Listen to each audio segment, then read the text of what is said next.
Now, the best local sports show with your host, Greg Lee. Greetings, sports fans. It took every second of daylight to finish the 2012 Humana Challenge. How many principals do you know in the Valley that before every home game make raves for the parents and players? Principal Wright, who's going to win tonight? Palm Springs High School. We heard different things. 2 buses, 4 buses, 6 buses. Regardless, they're going to bring a lot of fans. The USA represented well in the second round of women's play, joined by 22-year-old Jamie Hampton, who just upset Yelena Yankovic, the 12 seed. Biggest win of your career. How are you feeling? I feel pretty good. You don't have to be a hockey pro or an Olympic figure skater to come to Desert Ice Castle. They'll teach you how to do everything here. The Aztecs riding high on the emotions of a victory a long time in the coming. Back in action on Friday night, face a scrappy Xavier prep squad. Beware the big win hangover. Looked okay early. Good ball movement to Robert Romero. Knocks down the long 2. While Nyjah took gold amidst a group of older and more experienced skaters, there's still some words of advice that they had for the youngster. Back here live, a lot of emotion on the field and also in the crowd. The stands starting to fill up for Palm Springs and Palm Desert. Like we said, a giant rivalry game. The Prestige put 16 universities toe-to-toe for early season bragging rights. The Oregon Ducks held the overnight lead at 9 under, and they'd only get better, due in large part to this guy, senior Eugene Wong. Second shot on the par 3 fourth. Watch this. Off the flag stick and in. I only ever do that by mistake. Yes! Oh. Yes! Brains over skill. It's all on this one. It's a little chilly. We're the last ones here. Temperatures have dropped, but very excited still because it's a full day of tennis.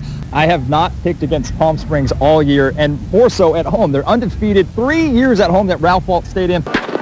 It's business as usual for Jonathan Johnson as he prepares for spring training in March. Jonathan's baseball career began with a selfless decision to attend the Naval Academy. Everybody that goes to the Naval Academy and gets an appointment, it goes to school for free, and then it was Division I baseball, so it was a good program, and I wanted to go and help my family out as well. With we have 5 kids in my family, so obviously that would help tuition-wise. He excelled on the baseball field for the midshipmen, racking up impressive numbers his senior season in 2006. Despite his success, the speedy catcher didn't get drafted. Teams likely scared off by his 5-year active commitment to the Navy.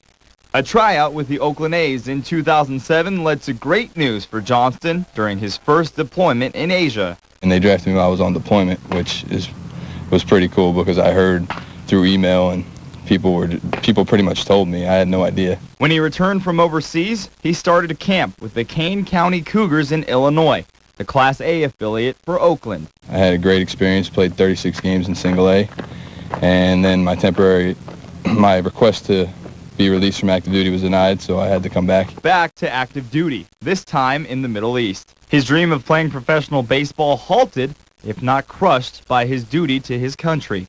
But he doesn't have any regrets. I was disappointed, obviously. Who isn't going to be?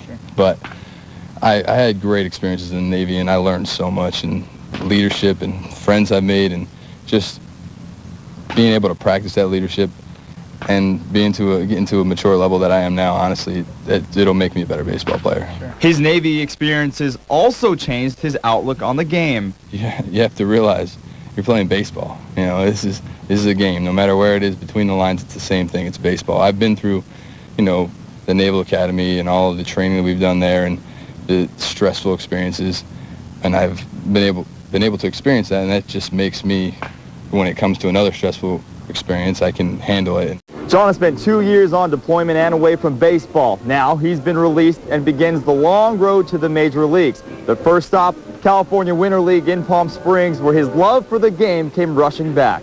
Imagine doing what you want for a living and getting paid for it.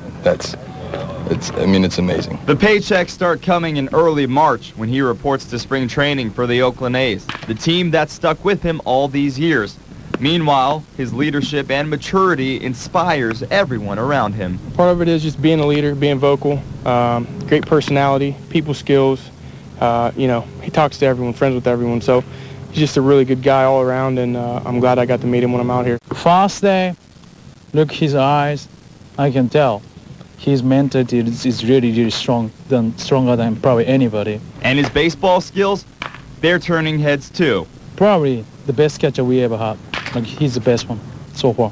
His personality, the way he plays the game, his passion for the game, and it's just that's a quality that the guys at the next level have, and that's why I know John's gonna, he's gonna do all he can to get there.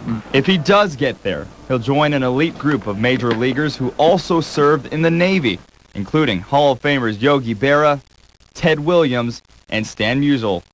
But Jonathan Johnston's drive goes way beyond just the game and the potential for fame and fortune. This thing is maybe a little bit more than baseball, and hopefully I can be that role model that people look up to, and hopefully I continue to do things the right way. Greg Lee, News Channel 3 HD, Palm Springs. An empty stretch of desert will soon become a small village. They call it Hammertown, home to the premier off-road race in the world, the 6th annual King of the Hammers. Everybody's, trying to get into this race. This is the big one. This is the Super Bowl of off-road races right here. The field of competitors continues to grow, and so do the number of fans. King of the Hammers founder Dave Cole expects more than 25,000 people for race week. We give them a good show. We've got a Jumbotron in camp so people can watch it. The people that aren't familiar with the desert, we make it easy for people that aren't familiar with the area. They just come in, enjoy the race, be close to the drivers, and enjoy themselves. So we try to make a good event.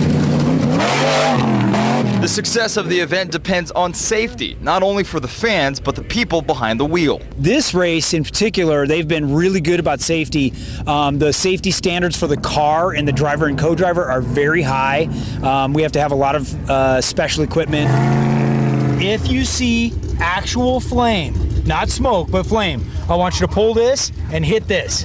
Okay, that's the fire system. Race officials like Cole pay special attention to safety ever since 8 spectators died at another off-road race at another desert location in 2010.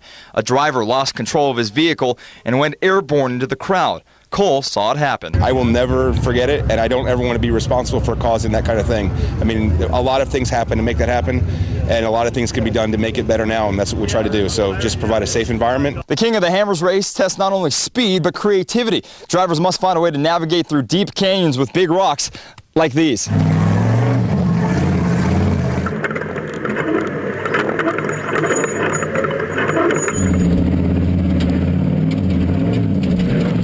The rocks are huge. Some of these boulders are the size of a motorhome, so they've got us going up these canyons, going fast. There's lots of ruts, whoop-de-doos. It's pretty crazy out there. If Pellegrino can maneuver through the craziness, he will take home his first crown, a feeling 2010 champion Lauren Healy will never forget. It was a dream come true. It was probably the best day of my life, next to having my kids.